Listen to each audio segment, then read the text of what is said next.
Topping today's news, the Prime Minister hints at a possible inquiry into Bahamas Power and Light. The PM also talks about the possibility of lower gas prices. The opposition standing with former Chairman of Water and Sewage, Mr. Gibson, and a major part of the tourism industry returns to downtown Nassau.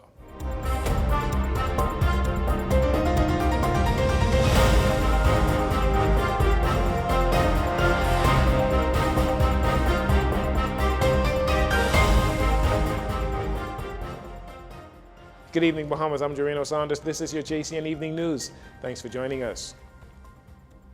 It's hard to believe this is happening in the Bahamas, but an update on the incident of the alleged drowning of a young boy on Tuesday at the golf course in the Queen Elizabeth Sports Center.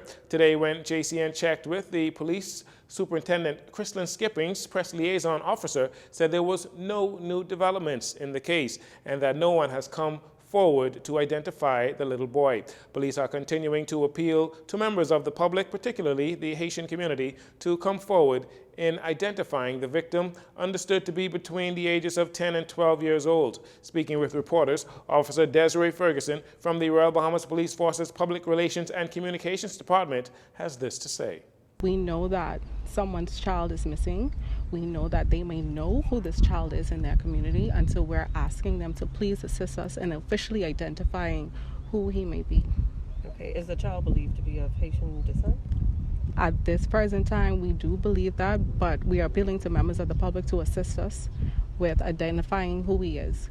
Meanwhile, Superintendent Skipping says if no one comes forward to identify the child, the incident and eventual burial will be left to the state. She says the area where the drowning occurred was restricted. Children from the nearby Yellowella community discovered the body of the victim after making their way through a shortcut to connect to the pond area of the golf course. When asked about the possible penalties that may be imposed on the parents of the victim, Superintendent Skipping says she is unable to say at this time. I am unable to say exactly what the penalty will be, but I can say this, that our department, in collaboration with social services and under the direction of the Attorney General's office, taking their advice, once we reach that portion, then we will be able to let you know as to which charge may come against the parents. To parents, guardians, godfathers, godmothers, you need to know where your children are. You have a responsibility to know where they are.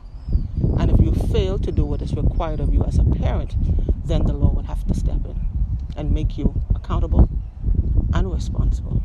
Meanwhile, she commended the children who discovered and retrieved the body from the pond for their bravery. She informed that counseling will be provided for them as well as their parents, considering what they have witnessed and experienced. Superintendent Skippings also had another warning for parents to be responsible for your children and know their whereabouts at all times. Neighbors, you may be in your community and you may miss a child because, again, someone may be afraid to come forward and say something.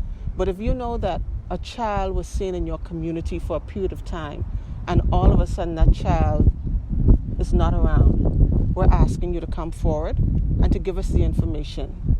Or you can call the Central Detective Unit, or you can even call Crime Stoppers. If you feel that you want to remain anonymous, you can call 328-TIPS and we would still get the information. Police are again appealing to members of the public with any information on who the victim may be to contact the nearest police station or call 911 or 919. With gas prices trending downward but still higher than normal and with no real long-term solution in sight, Prime Minister Philip Davis today tried to give the motoring public and businesses hope that there could be some relief in the near future when it comes to the price of gas and diesel. We are now considering what we're going to do with the retail gas stations, seeking to reduce some of their taxes on VAT to be able to pass that on to consumers at the pump. That is something in the work to see how that can work.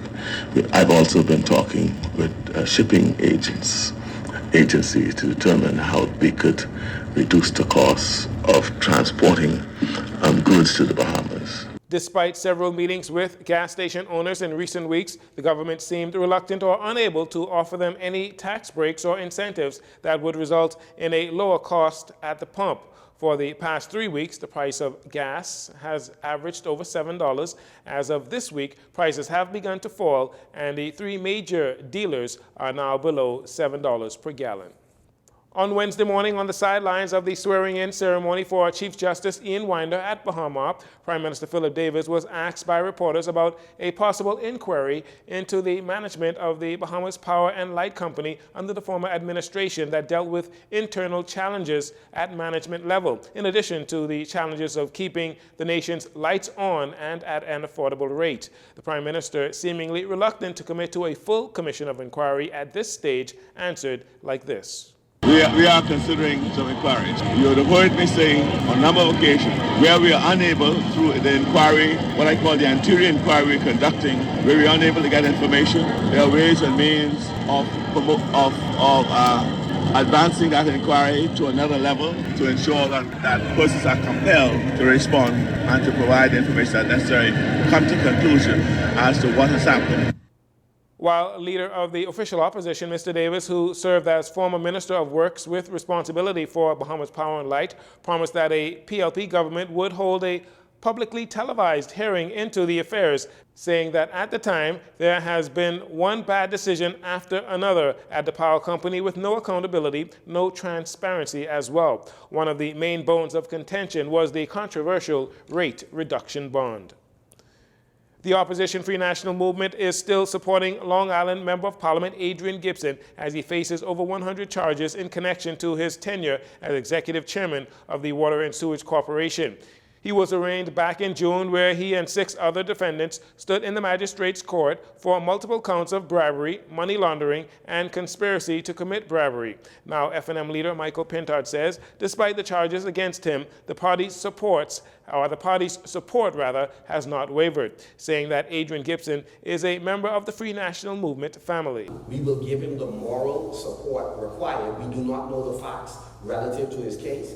We are likely to find out once in September those statements are made available to his attorneys, and of course the general public will know what the facts are. We'll then further address the issue at that time.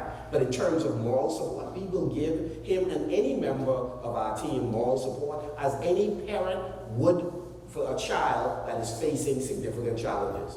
He adds that the opposition believes the judicial system is fair and is currently trusting the process as it relates to the case, saying that they give no comments in reference to his guilt or lack thereof. Leader Pintard also stating that the FNM supports the general public, that being inclusive of all Bahamian citizens, and will not withdraw moral support from the Long Island Member of Parliament anytime soon.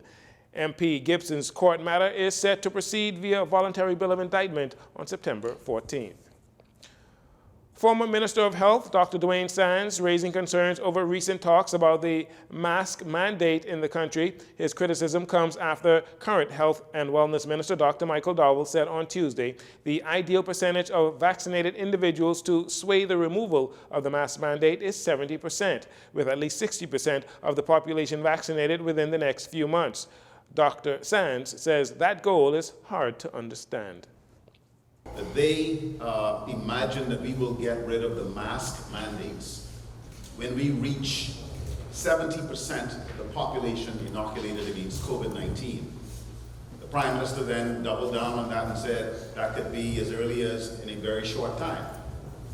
It's hard to understand how, if the population is at 43%, 169,000 people fully immunized, and we need to get to 70%, and we are vaccinating 1,400, I think 1,390 people per week.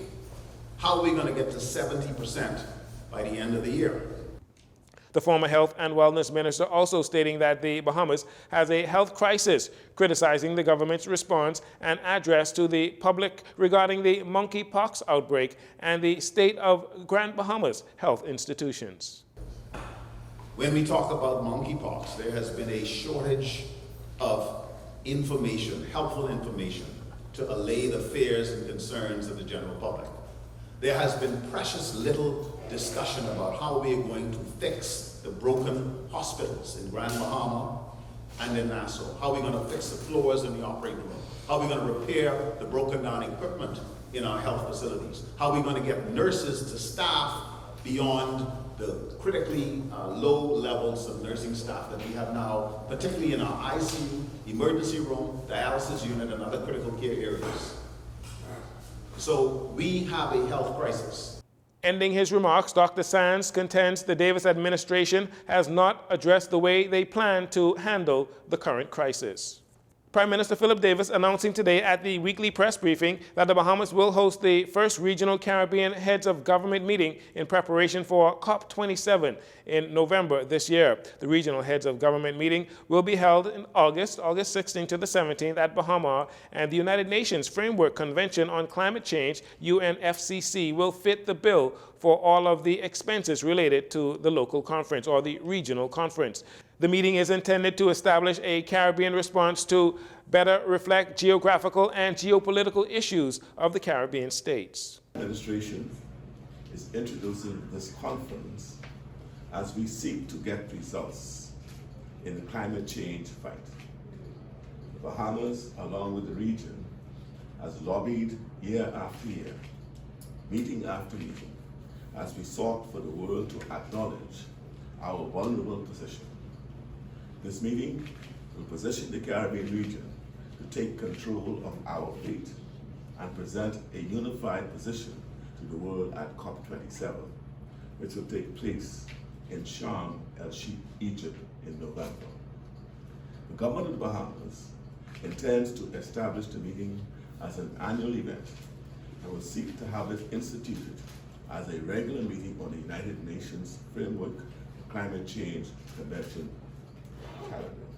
The Prime Minister says at the conclusion of the meeting, a chair's summary will be made available detailing the scope of discussions as well as key messages and ideas that emerge. Climate change advisors at the Office of the Prime Minister, or the Climate Change Advisor at the Office of the Prime Minister, Charles Hamilton, says, although many large meetings may be considered as underwhelming in terms of results, because of Prime Minister Davis's efforts, we are finally being seen and heard when the country voices its concerns.